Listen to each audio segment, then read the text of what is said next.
Okay, next up on those amazing Caucasians, number 72, is it? Maybe 73. I lose count now, and I should keep up with it. We have Jan Zelezny. He's a javelin thrower. And as we get up into the higher numbers here, we're going to start seeing some athletes and outstanding people and things like that. The earlier numbers, of course, are with great thinkers of our time and people that had gone to the nth degree and so on, and people that walk on the moon first and things along that nature, of course. This, though, is something simple and easy to understand. This is javelin throwing, and this is something that would have been in the earliest of Olympic events, whenever they only had a few of which were started by the Greeks, of course. And it shows here that he was born in 1966, so about my same age here. But these were done in the 1980s through the 90s, where he ended up setting world record after world record in averages. And from what I hear, this man's average is better than all of his competitors' best throw in their life. That his average, not that, you'd hit a 400-yard drive on your, playing golf, once in your life. This dude averaged higher than other people's best ever. Hey, I hit it 400 once. This guy averages 410. But the accuracy that's involved with it.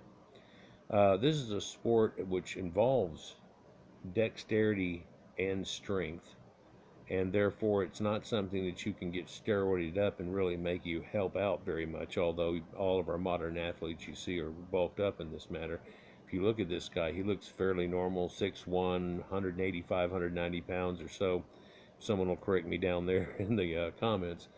But at looking at this, he had something that it's a term they don't use anymore. It's called puissance, with a P, Puissance. It's a French word, and it means dexterity with speed or dexterity with strength, and it shows power, but power under control, and that's so much more important than the strongest man that can pick up a rock is a guy that can pick up a rock one near that size and throw it exactly. So these type of things. Let's look at some of this footage here. For his personal best, if you look down there in the bottom right, is 94.74 meters, and he's fixing to best that, I believe. I think this first clip is from him at the Los Angeles Olympics, Summer Olympic Games. See this whenever it lands, it's not going to show it. So he passed gold, but had not hit the Olympic record, which was his own, by the way, in his personal best. There's another vault. Just slinging it, so much power. You'd think something like spear throwing, spear chunking, could actually be someone else and some other ethnicity that could probably pull it off. But you think about the ancient Greeks and how they had done this for so many years. You can think about them vaulting spears into groups of soldiers. But this seems to come from way back when. For the people used to also throw spears into groups of animals, and if they caught a good one, they would start tracking that animal and go after it again and again and wear him down, get him to the point of caving. Now look at a lot of times when he throws, you see how far back he is? Even though he does a lurch, he's still a foot short of the mark, but where he throws it at is much, much farther than that. And I believe this is the world record. It's here, for it's past the arches that they even had in the competition, and nobody throwing the discus or throwing the hammer, which is all used on this same grade right here, gets anywhere close to this out of boundsy looking area that they've got set up here. And yet there's his spear, which you've got there. It kind of makes you think that the guys that are judging this are kind of in danger. When we were kids, there was this yard dart game that they had a circle and they had these yard darts, and we used to stand a whole yard apart from each other, a whole person's yard. Look how that thing just gets going. Shunk. Yep.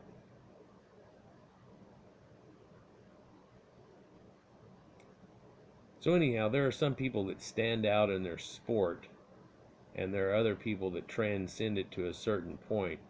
They've gotten to the point in this here that they've actually taken and regularized the spear and changed it. And apparently the old spear used to soar even more. That one's well over 90 foot. Used to soar even more.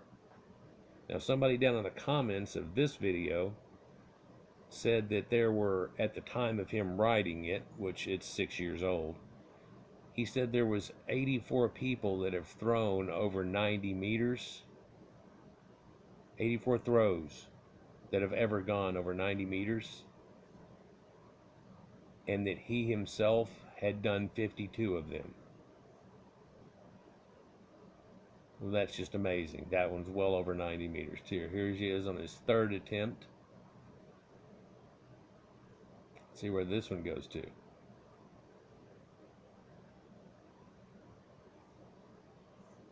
So there's a long run up, right?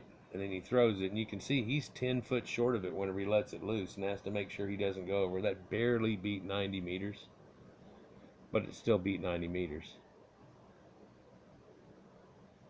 Here's again, launch. Incredible speed. That looked like he was hitting a new Olympic record. For that was right on the line there. That very back line that they had was marking the Olympic record. Didn't even show the outcome here.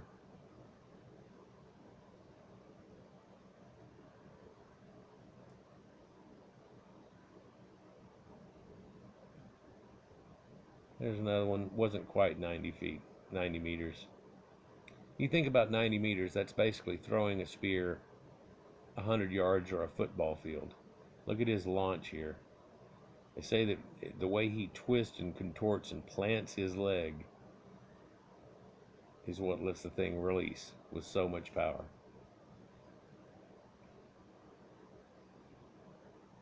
There's another story down in the comments that said that he went to, in the 90s, he went to a camp where the future Olympians were training, and one of the guys down in the comments was a future Olympian, hopeful prospect, if you will, and that this guy showed up, and he's supposed to have, that was well over 90.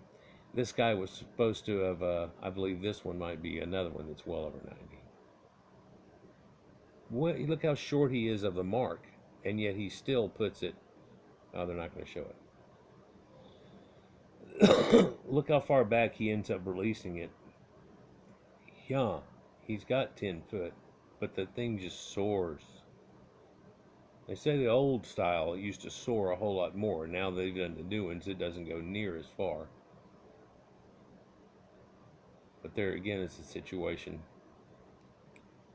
And so somebody who won Olympic gold 3 times and silver once, and then it backed out. And the story that this guy had was after that, here going into a couple of Olympics later, they had him actually out helping to show them, you know, techniques and things like that. And, you know, they want to get people that are involved in the Olympics. This is what they do. And so they had him involved with it. And whenever he showed up, the guys were like, who the hell is this? Well, after they talked for a minute and then they got this guy ready, he ended up doing practice throws, warming up as an exhibition, supposedly. And so he took a couple of the spears, got ready and everything, and as opposed to doing the run-up that they just did there, he was just standing there and he took 3 steps and launched one. And that beat everybody that currently was there to qualify for the Olympics, with him not even being warmed up or get a launch. I didn't see what the number was or whatever, but, you know, acting like this dude, you know, with his eyes closed, was just one-handed slinging it, and actually to the point that they realized that this is somebody. What the hell's going on here? So you look at somebody like this, and he doesn't look so special necessarily, but he has this special gift. Much like if you looked at Nolan Ryan, you wouldn't think that he had the fastest fastball ever. It makes you wonder how fast this dude could throw a fastball, but would he have any accuracy with it? See, there's puissance right there. There's Nolan Ryan, the ability to throw a ball well over 100 miles an hour, but then also to make it hit inside of a strike zone every time. In fact, kind of get the idea of I'm going top right, I'm going a little low, I'm going whatever, and being able to pull that off. That's why I always liked golf. It has a strength aspect to it, but also dexterity. And if you didn't hit as far as somebody, you just hit a longer club in, and it from that point there, it requires the same strength and dexterity. When you get to a point the point of putting, it no longer involves strength, and it involves a lot of thought and touch, which is something that you weren't showing off the tee box at all. And so you get all those different aspects in it. Anyhow, we'll get on to more of these, but here's the world record holder for well over 40 years. So they've had 10 Olympics since he set the world record, and no one has set it since. Have been some 30. There have been some other 90-meter throws being pulled off by a few other people, and actually I was watching that whenever I found this video here. Amazing thing is that they're still not able to touch this guy, and for all intents and purposes, you wouldn't think twice of looking at him if you walked past him in a grocery store. Isn't that amazing? Like, share, and subscribe, and enjoy. We'll get on to another one. Jan Zelezny. Zelezny is said to have been from steel or from iron. Jan comes from Janus, and it's also where we get January from. And men are very rarely named in America Jan, but the one that I think of, because of growing up as a hippie kid, is Jan and Dean. Yeah, and they had the car wreck and things, and it kind of ruined that. Remember, they made a movie about that whenever I was a kid, and it had one of those heartthrob hunks, the guy that played in Battlestar Galactica, as the guy. Anyhow, onward, guys. Peace.